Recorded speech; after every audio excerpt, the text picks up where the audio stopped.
Oke,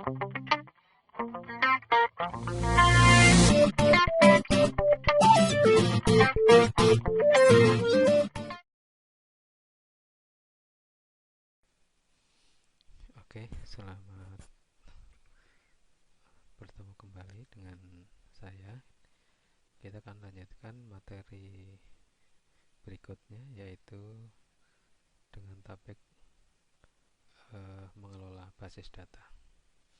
Yang pertama kita akan bicarakan dulu, yaitu tentang sistem informasi pengelola basis datanya dulu.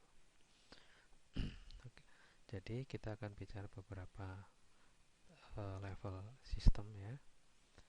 Yang pertama yaitu adalah level konsep, kemudian level logik, kemudian level fisik.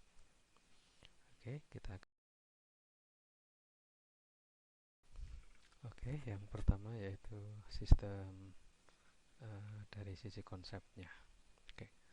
Apa yang harus kita persiapkan untuk membuat sebuah sistem informasi untuk mengelola basis data dari sisi konsep?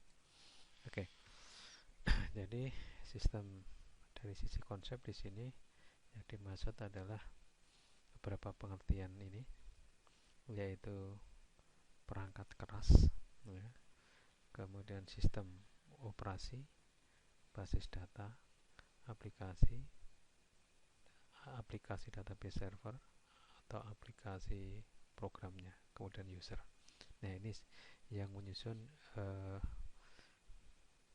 secara konsep ya, yang harus kita persiapkan.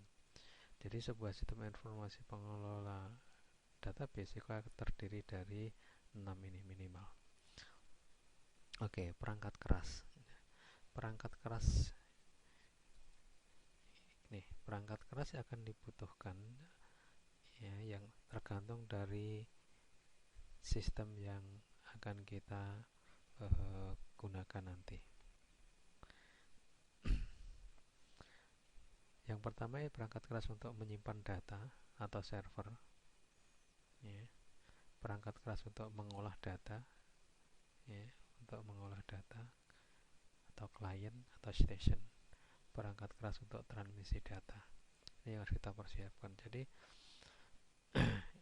nanti kalau kita akan membuat sebuah sistem pengelola database, maka perangkat keras ini harus kita siapkan. Misalkan tapi sekali lagi nanti akan tergantung pada platform yang kita akan buat saja. Kalau platformnya itu hanya desktop ya, tentu saja nanti kita tidak akan banyak memerlukan peralatan, karena cukup dengan satu komputer, mungkin satu media cetak, itu aja udah cukup kalau itu hanya sistem desktop. Tapi kalau sistemnya nanti sudah client server atau yang berbasis web atau mobile mungkin, nah maka ini nanti akan harus kita persiapkan. Jadi bagaimana saudara harus memilih servernya ya, apa saja yang harus saudara persiapkan ya untuk mendukung kerjanya server itu, misalkan ada UPS dan lain sebagainya, itu harus kita persiapkan. Ini dari sisi perangkat keras ya, termasuk di sini saudara harus menyiapkan alat-alat untuk transmisi datanya kalau itu nanti platformnya adalah client server, di mana suatu sistem yang nanti akan mempunyai user banyak bisa mengakses dalam waktu yang bersamaan gitu. Kemudian berikutnya sistem operasi. Sebuah sistem informasi pengelola basis data pasti akan memerlukan sistem operasi. Dan sistem operasi yang diperlukan tergantung model sistem yang akan kita gunakan ya. Kalau kita hanya nanti sistemnya adalah desktop ya, tentu saja operasi yang single user nggak masalah. Tapi kalau nanti sudah kita akan mendesain sebuah jaringan, maka berarti kita perlu sistem operasi jaringan gitu. Nah, di sini yang Anda dituntut untuk bisa membuat dan mengelola sistem operasi jaringan.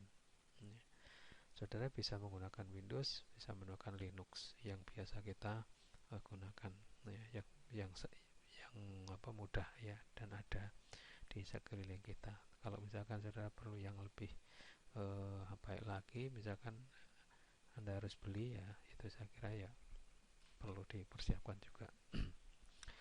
Oke, itu terkait dengan sistem operasinya.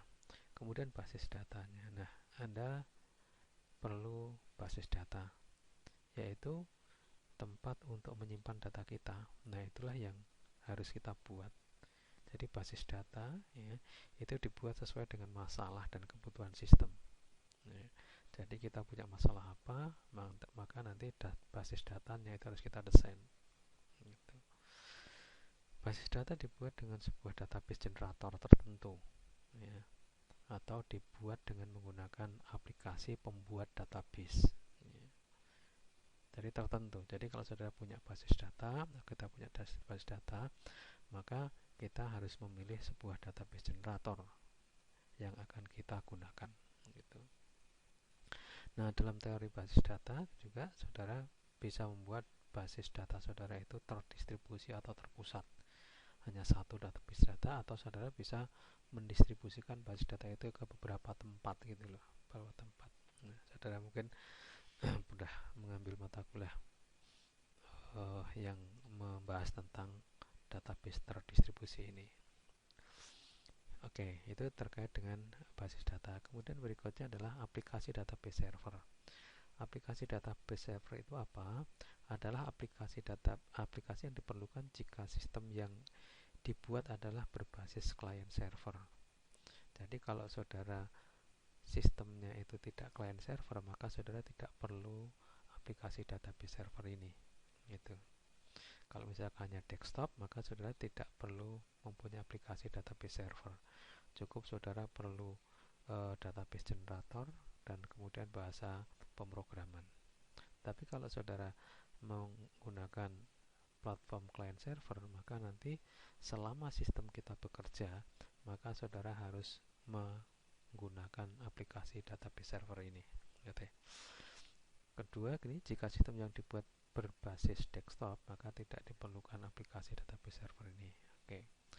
Nah, aplikasi database server itu diantaranya adalah MySQL, Oracle, SQL Server, ada PostgreSQL, ada DB2 dan lain sebagainya, banyak. Saudara bisa memilih apa saja ya, tapi dalam praktek untuk mata kuliah ini ya saya menggunakan MySQL. Oke. Dan itu sudah kita praktekkan ya, kemarin mulai kita praktekkan. Oke, kemudian yang berikutnya adalah program aplikasi. Program aplikasi ini dibuat sesuai dengan kebutuhan user. Program aplikasi dibuat bisa multi-user atau single user. Program aplikasi dibuat dengan bahasa pemrograman tertentu. Ya. Oke, tapi tidak menutup kemungkinan juga saudara menggunakan bahasa pemrograman lebih dari satu dalam sistem informasi pengelola database itu. Ya. Saudara bisa saja ya, mengelola sebuah database dengan menggunakan berbagai platform bahasa pemrograman. Misalkan saja ya, saudara bisa menggunakan yang berbasis web, itu menggunakan PHP. Kemudian yang client server murni, saudara bisa menggunakan Foxpro ya, dan seterusnya. Jadi tidak mesti sebuah database itu diakses oleh sebuah aplikasi dengan platform tertentu saja. Seperti yang kita punya di situ ya, yang berbasis web ya kita menggunakan PHP, tapi yang client server murni yang digunakan untuk para pegawai di lembaga kita, yaitu kita menggunakan Foxpro ya, Foxpro. Tapi database yang diakses satu ya, sama-sama ya diakses database-nya gitu. Jadi program aplikasi ini adalah yang harus kita buat seperti halnya database tadi. Oke. Kemudian user. Nah, user di sini bisa beberapa macam sebetulnya ya. Tapi di sini saya tekankan di sini ya, saudara punya apa yang disebut sebagai admin. Admin itu apa? Admin itu adalah orang yang bertanggung jawab tentang sistem informasi pengolah data yang ada. Dan yang kedua adalah operator. Adalah orang yang memberi data dan menerima informasi langsung dari sistem. Ini pengguna ini harus ada. Jangan sampai kebalik ya. Seorang admin itu tugasnya adalah menginputkan data. Itu adalah salah ya. Salah. Walaupun ya kadang memang seorang admin bisa saja bertugas memasukkan data, ya, masukkan data, tapi data-data yang sifatnya spesifik, tidak atau bukan sebuah transaksi, tapi hanya sebagai data master yang itu pertama kali dimasukkan, setelah itu sistem jalan sudah. Tapi untuk yang melakukan transaksi itu adalah seorang operator, harus seorang operator.